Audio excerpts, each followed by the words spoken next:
Lazzarini, boa noite. Muita paz para nós, sua família. Gladys, Helen,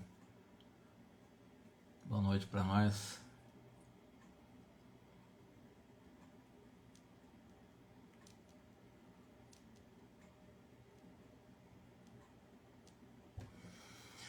E aí, tudo bem com vocês? Alice, boa noite.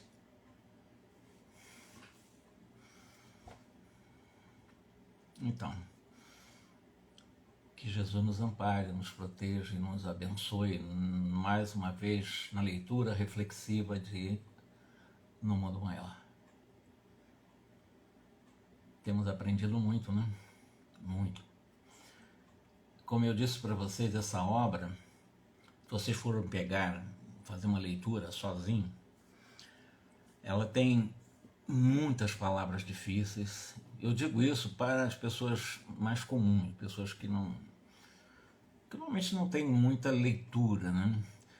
Pega uma obra dessa, ela acaba realmente desanimando porque ela não entender em algum momento o significado de muitos termos bastante profundos.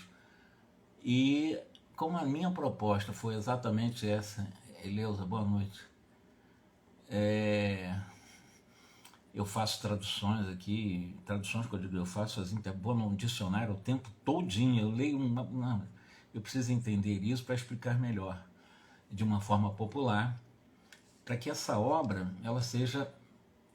Eu digo isso porque se vocês forem encontrar no YouTube, ou melhor, no Google, comentários sobre No Mundo Maior, você vai encontrar comentários positivos, né, daqueles que estudaram bastante, mas alguns comentários que deixam a desejar porque não conseguiam compreender muitos termos do livro.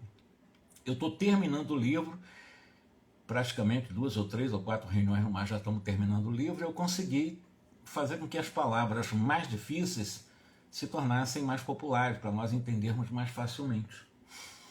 Né? E está dando certo, até para mim mesmo.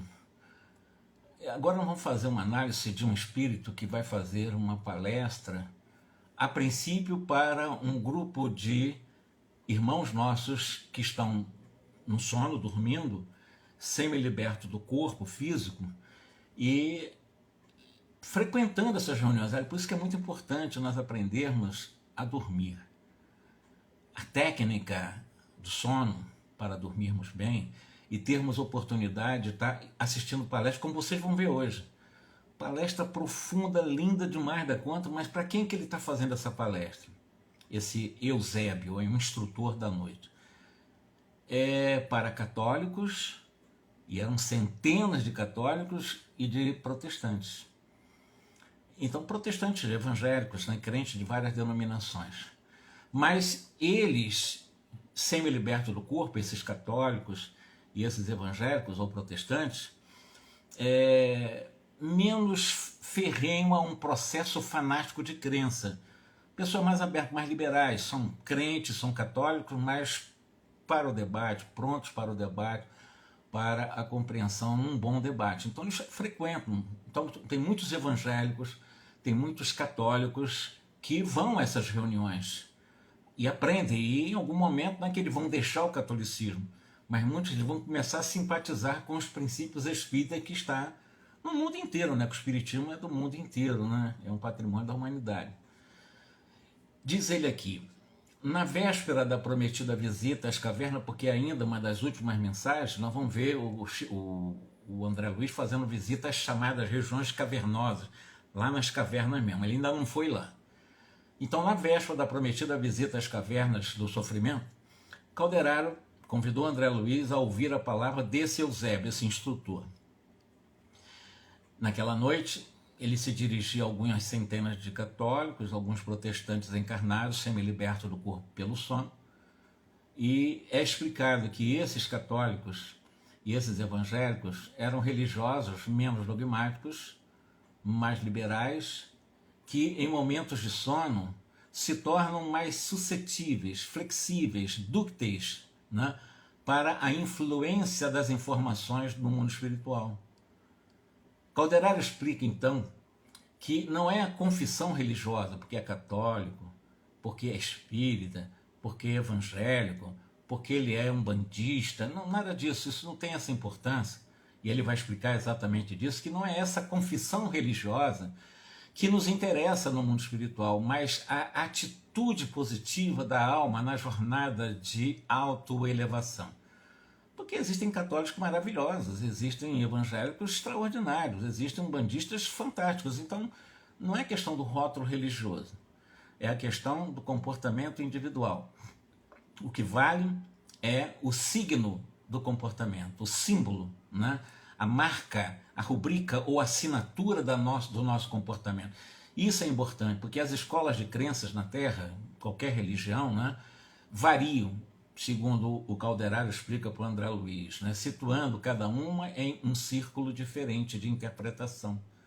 Quanto mais rudimentar é o entendimento religioso, claro que muito maior acaba sendo a chamada combatividade, ou seja, acirradas hostilidades, o que ele chama de deploráveis, no caso aqui que ele chama de combatividade, né? Ficam nessas hostilidades um contra os outros, o evangélico combatendo o católico, que combate o evangélico, que combate o umbandista, que combate o espírito, que combate o evangélico. Quer dizer, isso é uma situação absurda, que é o que ele está dizendo, né? E só acontece isso porque é um mau entendimento religioso, porque a religião rigorosamente é um convite para nos tornarmos criaturas melhores. O espiritismo, para o Calderaro, explicando para André Luiz, ele chama de um núcleo de compreensão sublime como razoável, considerando uma escola cristã em relação às demais escolas cristãs para o tema que nós estamos estudando, é a escola mais elevada, porque é a única que estuda com mais, vamos chamar, profundidade, com cientificidade, com esclarecimentos lógicos bem racionais sobre a imortalidade. Nenhuma outra religião faz isso. Então o Espiritismo, para Calderaro, nesse momento, ele diz que considera o Espiritismo uma escola cristã mais elevada que as demais, porque explica melhor a vida após a morte. Isso é muito importante.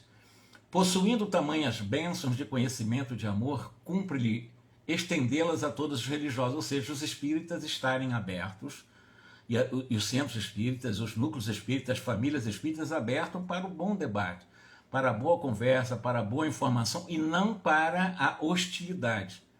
Não vale a pena entrar em hostilidade. O espiritismo, o espírita verdadeiro, ele não entra em hostilidade o tempo todo, em acirramentos de debates de ideias separatistas, que acontece até no movimento espírita, que não é bom. O importante é buscar a aglutinação, a união, a melhor compreensão e a humildade para que nós possamos realmente compreender se estivermos em erro em alguma interpretação. Ainda quando esses religiosos se mostrem rebeldes pela ignorância de que ainda não conseguiram se afastar, a compaixão de Jesus poderia ser medida pelo estado de evolução daqueles que o seguiam de perto. Lembre que quem está ensinando nesse momento não é o Eusébio, é o Calderaro para o André Luiz. Diante da mente encarcerada no intelectualismo das personalidades importantes, vemo-lo inflamado de energia divina. Isso levando ao tempo de Jesus, diante daquelas mentes escravas, a esse intelectualismo vazio, daquelas importantes personalidades da época de Jesus, mas nós vemos Jesus exatamente vivendo e vivenciando o puro amor. Lá em Jerusalém, à frente da massa exaltada e ignorante, encontramos Jesus silencioso, humilde, solicitando perdão para quantos o feriam. Não nos esqueçamos que, acima de tudo, nos empenhamos numa obra educativa, nós espíritas. Salvar alguém, ou socorrê-lo, não significa tirar-lhe a oportunidade de luta, de voo ou de edificação. Constitui, sim, um amparo fraternal para que desperte e se levante. Deus não se compraz com o possuir filhos miseráveis e infelizes na criação. Por isso ele espalha bênçãos a mãos cheias, esperando apenas que cada um de nós se disponha ao próprio patrimônio de trabalho de autoelevação. essa explicação foi dada por Calderaro, porque o André Luiz ficou assim, puxa vida, palestra para católicos, que o Eusébio vai fazer, e para evangélicos, e outros espíritos, mas ali estavam centenas de católicos e centenas de evangélicos. E o Calderaro explicou tudo isso para o André Luiz, né? Que nós não temos necessidade de hostilidade religiosa. Um interpreta de uma forma, outro interpreta de outra forma, e se não houver uma convergência em alguns conceitos, vamos nos unir naquilo que converge, não naquilo que diverge. Porque a divergência vai fazer com que nos tornemos caducos ou extremamente infantilizados em um processo de briga antifraterna em que não nos leva a lugar nenhum. Apenas soberbamente, não, eu sou dono da verdade, eu sou espírita, vocês... Não, o espiritismo é para nós, espírita consciente, está com as mãos estendidas àqueles outros religiosos que queiram melhores explicações e respeitar as ideias deles. Porque nós não temos como mudar a mente de ninguém, né? Agora, se eles nos vierem pedir socorro que eu digo assim, auxílio, uma explicação em determinados pontos, e nós passarmos para eles, e eles não aceitarem, aí é problema dele. Nós fizemos a nossa parte porque eles pediram isso, né? Mas também não temos que catequizar ou doutrinar ninguém, não existe negócio de catequese. Esse negócio de proselitismo não é do espiritismo. O espiritismo não vai de porta em porta querendo, olha, se torne espírita. Não existe isso. O espiritismo não faz prosélitos. Seria, me perdoe, mal comparando, mas Jesus utilizou essa metáfora, em algum momento você pegar as primícias maravilhosas dos tesouros, das pérolas, das mensagens do Espírito e atirar na lama. Em algum momento você vai atirar aos porcos e aos cães. Isso foi utilizado por Jesus. Eu não tô, essa metáfora é forte para dizer, essas coisas maravilhosas do Espiritismo não tem que ter jogado para qualquer um, não. Ela tem que ser muito bem sistematizada para quem, quando, como nós levarmos essas pérolas para os outros. E não falar por falar e é como se estivesse realmente jogando pérolas na lama, né? Se a fé religiosa representa o fator de equilíbrio mental no mundo, que fazeis esquecendo-lhe a utilização? Aí já começa exatamente Eusébio pregando para católicos, evangélicos e outros. E ele começa dizendo exatamente isso. Se a fé religiosa representa um fator de equilíbrio, fé religiosa, convite para o equilíbrio mental, e as pessoas acabam esquecendo, porque, como falou o Calderaro para o André Luiz, os religiosos brigam entre si, fazem guerra entre si. A Segunda e a Primeira Guerra Mundial foi guerra entre cristãos. Protestantes lá na França, foram luteranos, protestantes na Alemanha, católicos na França, foram os anglicanos na Inglaterra, foram os católicos também na Espanha e Portugal. Espanha não entrou nessa, mas de qualquer maneira, diretamente não. Mas era uma briga de cristãos.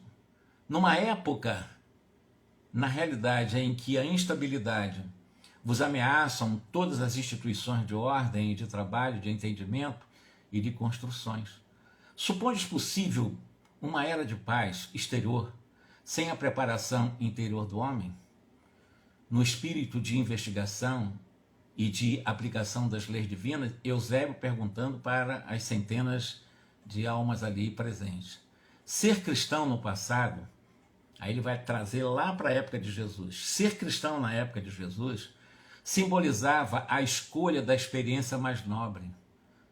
E essa escolha de experiência mais nobre com o dever de exemplificar o padrão de conduta consagrado pelo Cristo que consagrou para nós a mensagem do verdadeiro e legítimo amor, que constituía continuado combate ao mal com as armas do bem, manifestação ativa do amor contra o ódio, segurança de vitória da luz contra as sombras da ignorância, triunfo inconteste da paz construtiva sobre a discórdia derruidora. Ante o peso do Estado romano, continua Eusébio pregando, convertido em imperialismo e em corrupção, os correligionários do Evangelho, quando eles começaram a gostar do poder romano e que o cristianismo se tornou religião do Estado romano, por isso, Igreja Católica Romana, ou seja, o catolicismo foi criado para servir ao Estado romano.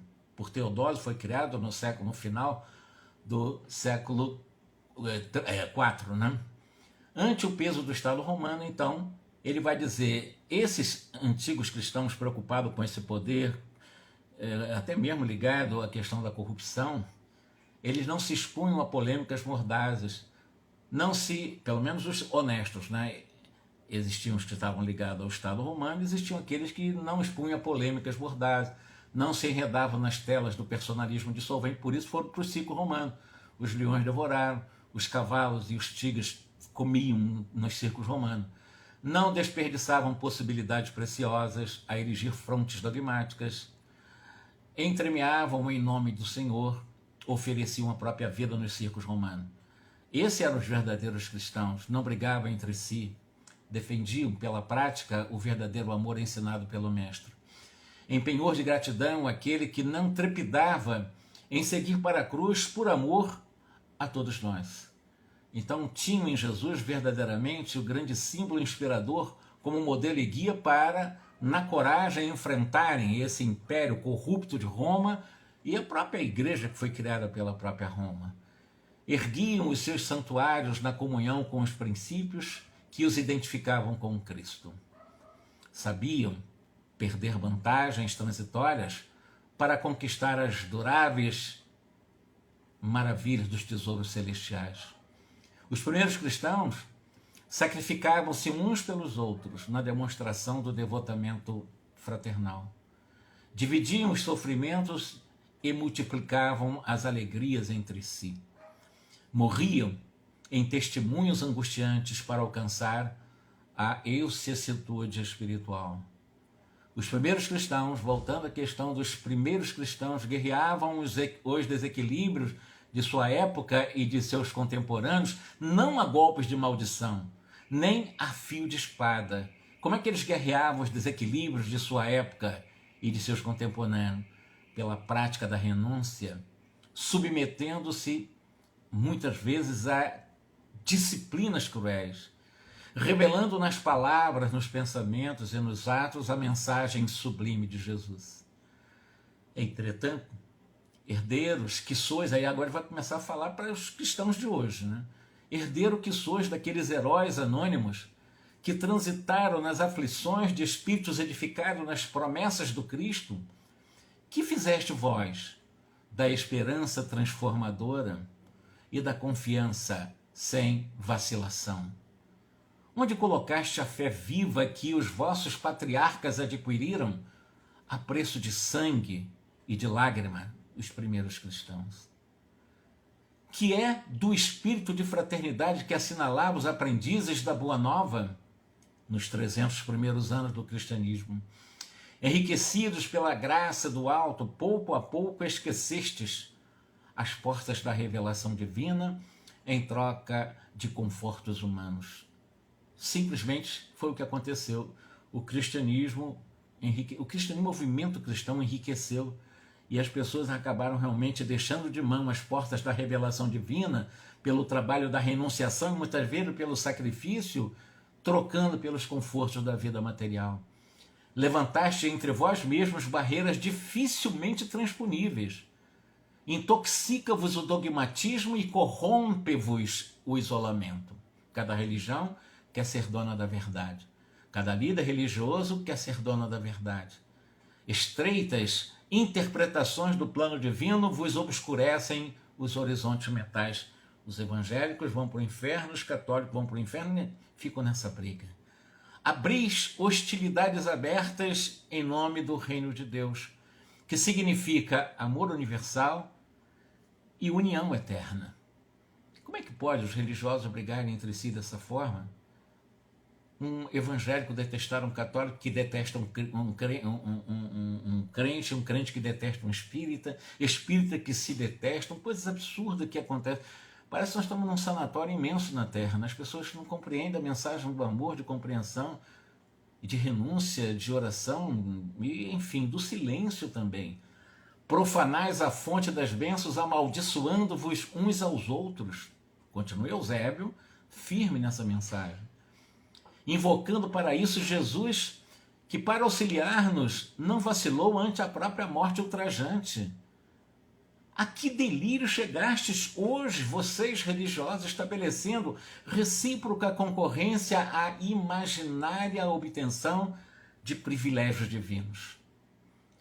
Porque tem religiões que realmente tentam, de alguma forma, religião não, líderes religiosos que, na sua ignorância, mantêm um grupo enorme de ignorantes, fazendo exatamente dentro dessa infeliz e recíproca concorrência em um processo de estabelecer uma imaginária obtenção de privilégios depois da morte, o céu, o paraíso.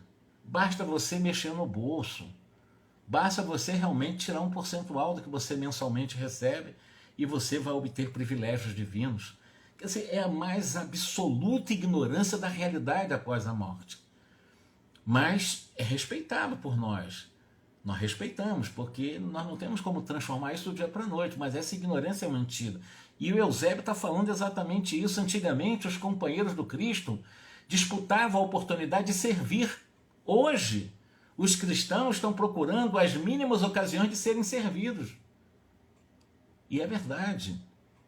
Reverenciais o Mestre, mantendo-vos nas sombras do abominável egoísmo. Como é que nós podemos, como ele diz aqui, reverenciar Jesus, o símbolo mais absoluto da renunciação e do desapego às coisas materiais, mantendo-nos nós nas sombras abomináveis desse egoísmo? Proclamais em Jesus a glória da paz, mas incentivais a guerra fratricida, em que homens se trucidam reciprocamente. Aliás, numa das lições foi mostrado aqui, né, aqueles sacerdotes batizando canhões, batizando, botando aquele champanhe, quebrando garrafa de champanhe naqueles navios de guerra na Itália, e metralhadoras destruidoras profundamente mortíferas também sendo batizadas.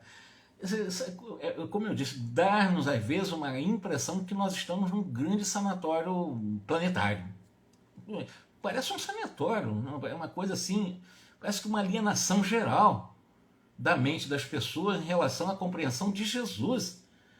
Recorreis ao Cristo, centralizando em sua infinita bondade a fonte inesgotável do amor. Entretanto, cultivais a desarmonia na própria intimidade.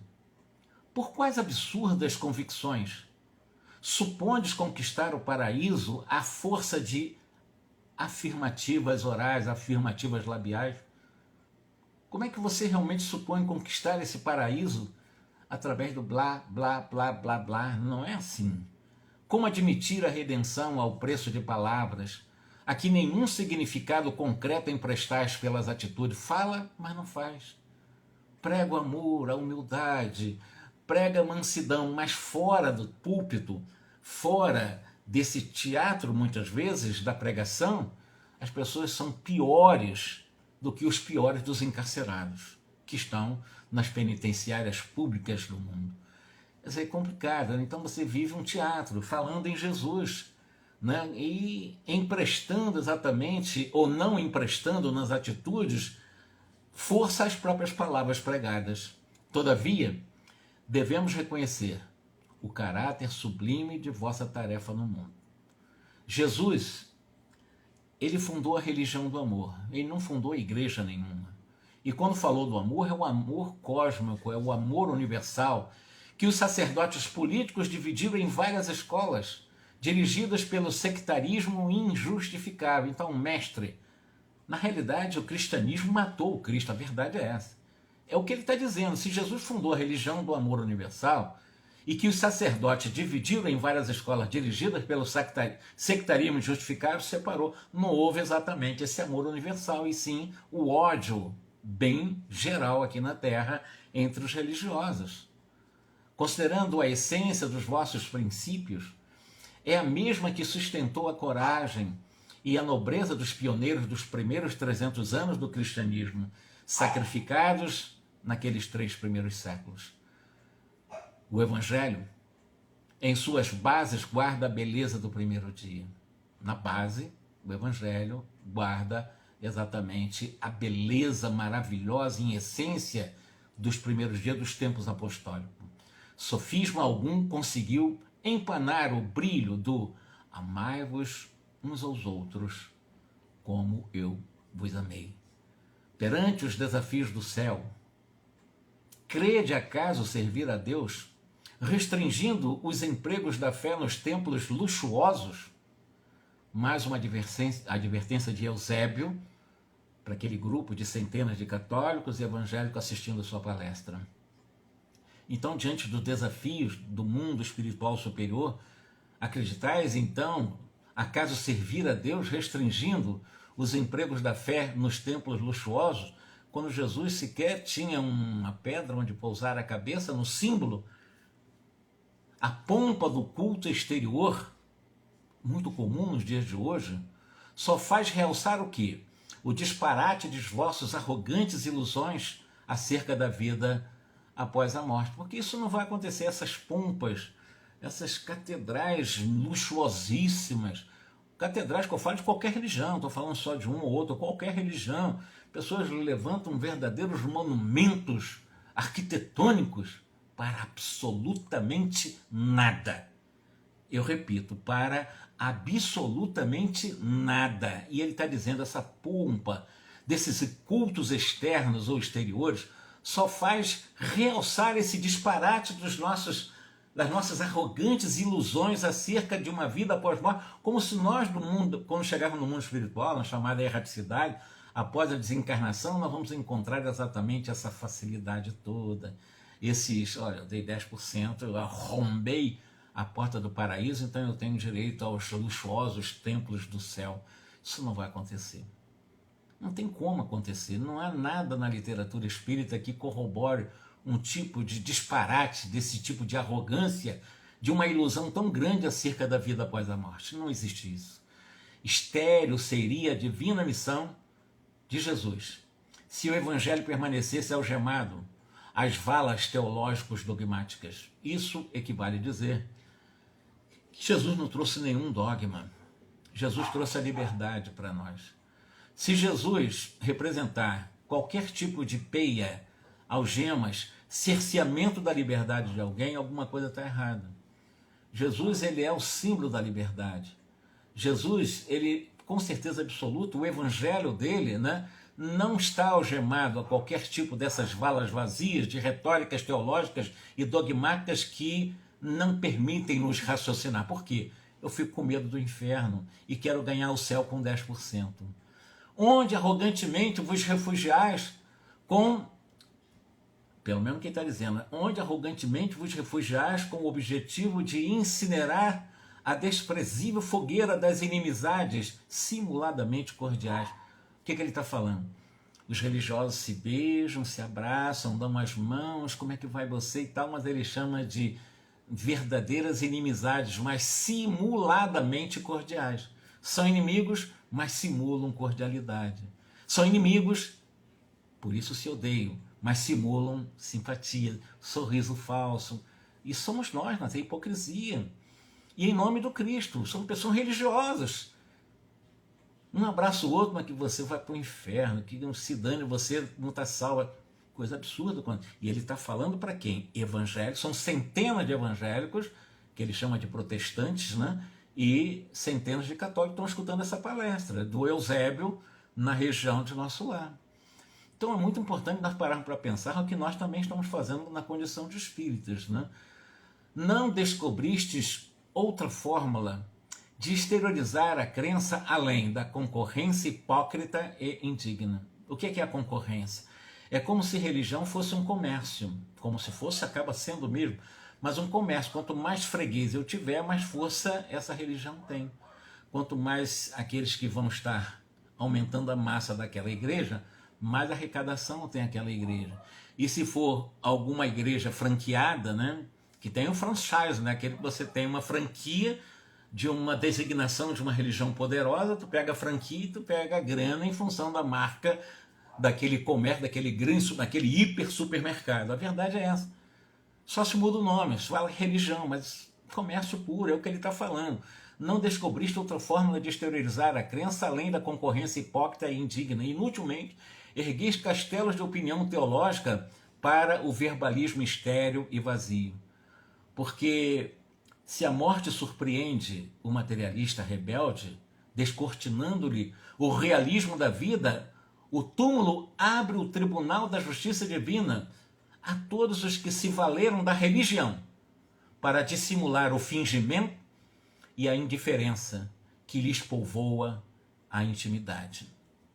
Dentro dessa realidade, deixa eu ler aqui o que o Erwin está falando. Disse Augusto dos Anjos, a mão que afaga é a mesma mão que... É verdade, isso é bem poético, né, meu irmão? É verdade. Bem lembrado aí pelo Augusto dos Anjos. Mas voltando aqui à questão, não penseis que a fé esteja consagrada ao menor esforço. E não está. E não está. Fé é uma construção diária. Alimentar a fé, o espírito ele se esforça para ter uma fé racional, uma fé calcada na lógica, uma fé calcada na consciência, não uma fé fanática imposta de fora para dentro, mas conquistada de dentro para fora. Tanto quanto ocorre a ciência, a religião tem as suas tarefas específicas no mundo. Os seus servidores, os seus fiéis, porque a palestra que está sendo dada aqui são para fiéis servidores da religião cristã protestante e da religião cristã de Roma, né, da Igreja de Roma. São pessoas sinceras, abertas, liberais, estão vivendo as suas religiões com sinceridade e estão recebendo essa mensagem. Eles não estão se sentindo feridos. Ou, se estiverem, também é problema dele, porque o que o Eusébio está fazendo aqui é falando uma realidade histórica. Então ele vai continuando assim, né? Seus servidores são chamados a colaborar na harmonia da mente humana. Na atuação da fé sincera reside a força reguladora.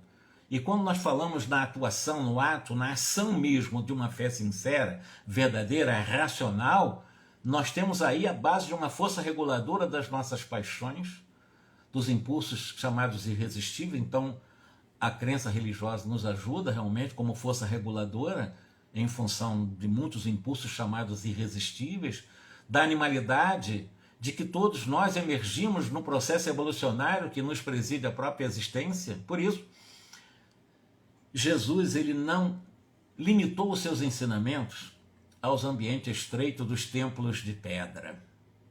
Jesus não criou, não fundou nenhuma religião.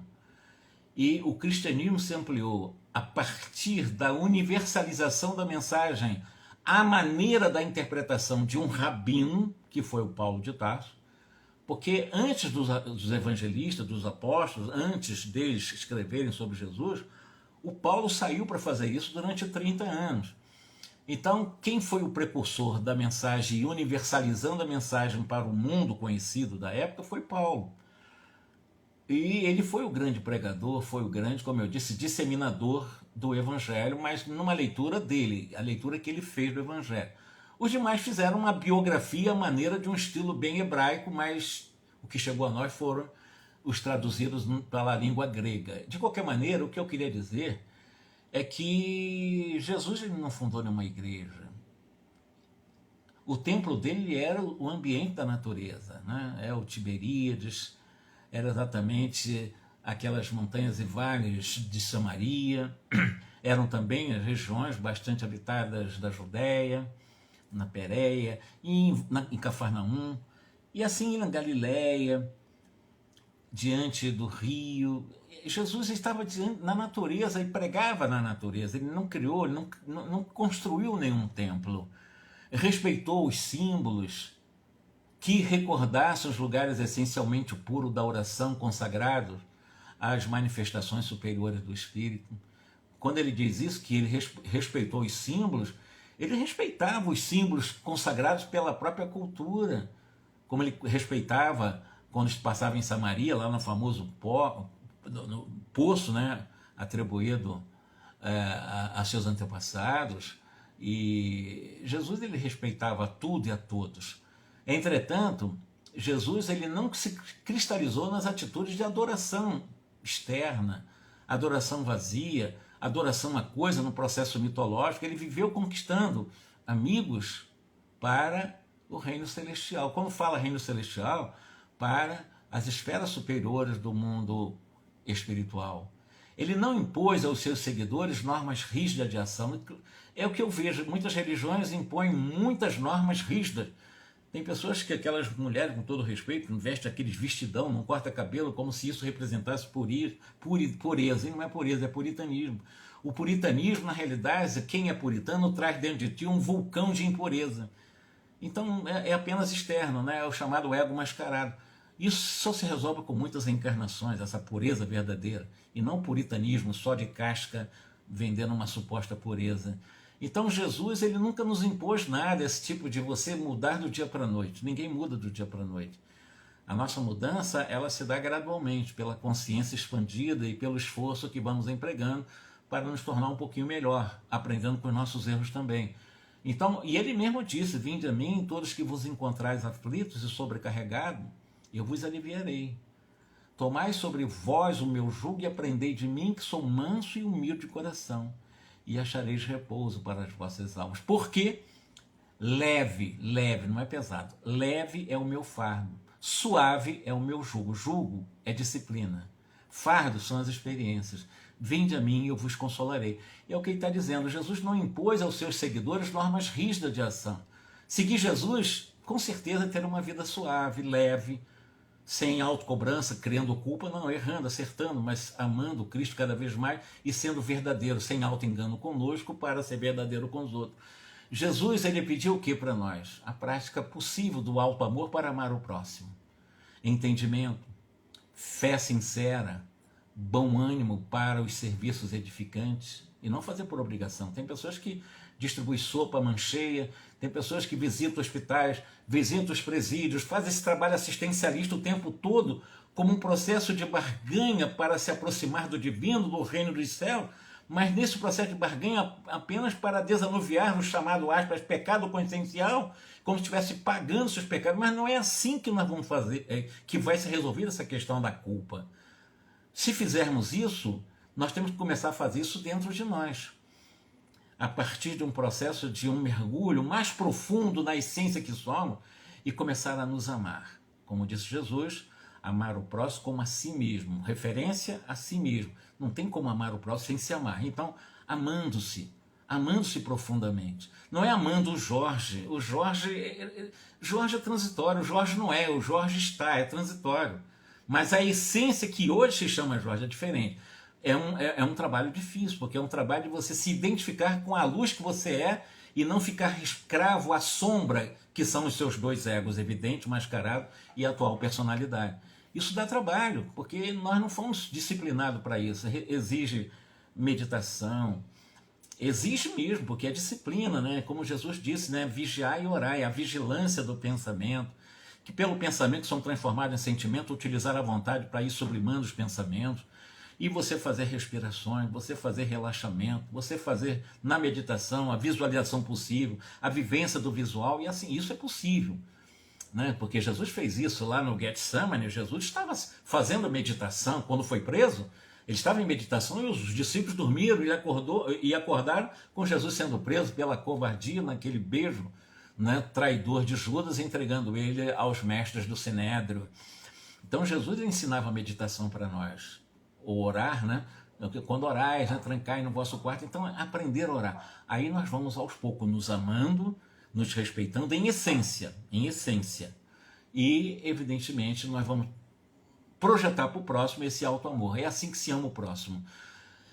Aproximou-se de Madalena, não acentua em conversações inúteis. Ele não falou bobagem nunca falou bobagem, né, para Madalena. Vela-lhe o coração no sublime apostolado renovador. Quem era Madalena? Existem muitas controvérsias em relação ao personagem Madalena, mas Madalena, o que nos consta realmente, ela vivia da prostituição. E quando fala Madalena, na realidade era Maria de Migdol, ou de Magdala, né? Por isso todos que nasciam em Magdala ou antigo Migdol eram os madalenos. Então Maria Madalena, na realidade, era Maria que nasceu em Migdol ou Magdala.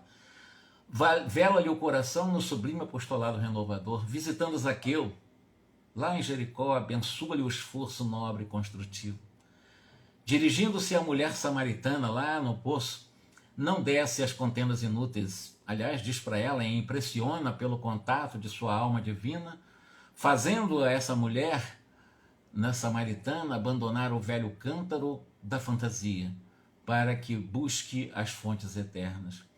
Convivendo com cegos, com leprosos, com loucos, com doentes, de todos os matizes, Jesus exemplificou a harmonia da vida social baseada na fraternidade mais pura e nos mais elevados estímulos à santificação, que é um processo de autoiluminação, como nos fala Carl Jung, né? Que é um processo de individuação e que o Siddhartha Gautama chamava de autoiluminação.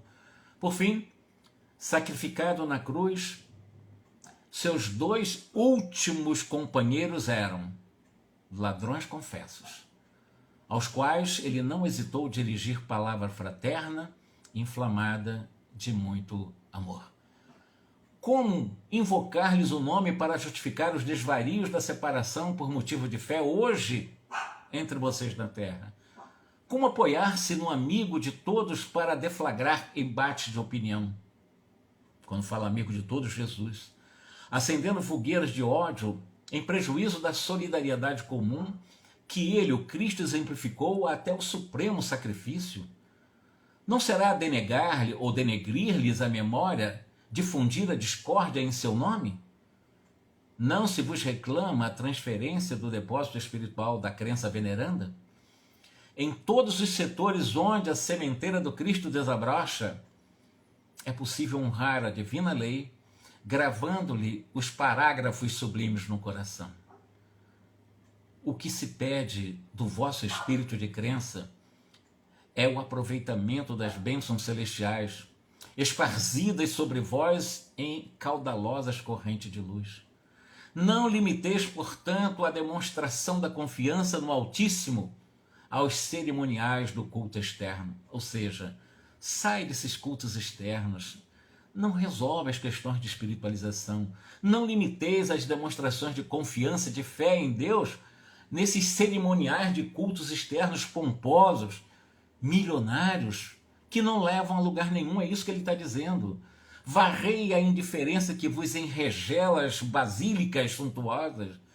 Convertamo-nos em verdadeiros irmãos uns dos outros. Transformemos a igreja no dúcito lar da família cristã, quaisquer que sejam as nossas religiões. Esqueçamos a falsa afirmativa de que os tempos apostólicos já se foram para sempre. Não. Cada aprendiz do Evangelho guarda na própria vida um reduto destinado ao culto vivo do Divino Mestre, perante o qual escoa a multidão dos necessitados todos os dias, diariamente.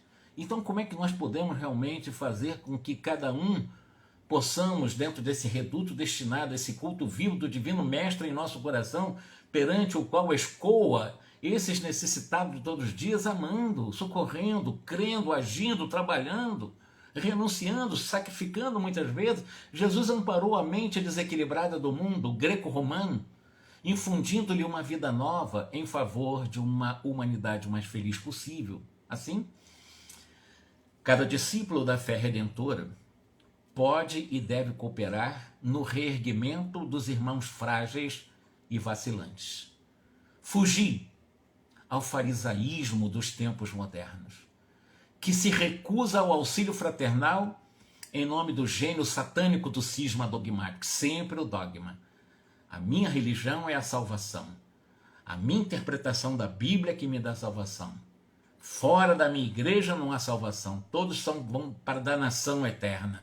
Fugir desse farisaísmo, esse farisaísmo puro, desses tempos modernos, que se recusa a auxiliar de uma forma fraternal em nome, infelizmente, desse gênio satânico, desse cisma dogmático entre católicos, evangélicos, espíritas, umbandistas, etc. Essa briga toda que não leva a nenhum lugar. Eu estou comentando coisas ridículas, coisas infantis que se faz, mas respeitando o religioso. As suas ideias, necessariamente, eu não vou encampar, mas o religioso em si é um ser humano, precisa ser respeitado. Agora, as suas ideias, claro que não. As suas ideias são ideias dele. Nós somos espírita, então nós estamos... É exatamente o que está fazendo isso aqui agora, essa mensagem para católicos e evangélicos, mostrando os equívocos dessa hostilidade entre as religiões. Jesus nunca foi um pregador de desarmonia. Jamais Jesus endossou vaidade desaforada daqueles que pelos lábios se declaram puros, mantendo o coração atascado no longo e miasmático do orgulho e do egoísmo fatais. Mobilizemos as nossas confianças no todo misericordioso, ampliando, dilatando-lhe o reino bendito de redenção. Aguardar o céu, menosprezando a terra, é obra de irracionalidade pura. Que as pessoas realmente, nós estamos vivendo na terra, não somos convidados a não sermos escravos do mundo, mas viver no mundo com dignidade, porque Jesus venceu o mundo. Nenhum de nós peitará, enfrentará a justiça divina, apesar de permanecerdes cultivando a ideia de um comércio ridículo com a divindade. Como é que eu vou? Comércio como? Pagando promessas? Se um camponês jamais é postado em obrigação direta diante de um matagal inculto ou um panto perigoso, como é que nós podemos permanecer sem deveres imediatos junto a essa paisagem de crimes, de trevas, de inquietações e de sofrimento, considerando cristãos? Considerando essa realidade, o irmão caído, aquele que mantém-se na ignorância, na rebeldia, com certeza é a nossa carga preciosa. A dificuldade é o nosso incentivo santo. Não adianta pedir a Deus que tire a dificuldade da minha vida, não. Que Ele me dê a força para nós podermos superar os obstáculos. Então a dificuldade é o nosso incentivo santo para a nossa excelsitude. A dor é a nossa escola purificadora como um grande convite para o verdadeiro amor. Abracemo-nos uns aos outros, em nome do Cristo, que nos reformou a mente, alçando-a aos planos superiores pela ascensão gloriosa através do sacrifício. Ser cristão é estarmos preparados para caminhar a nossa via crucis. Eu sempre digo, e vou dizer 1 bilhão de vezes se preciso for, considerando a vida dos padrões da vida terrena, ninguém reencarna para fazer turismo na Terra. Não há essa possibilidade.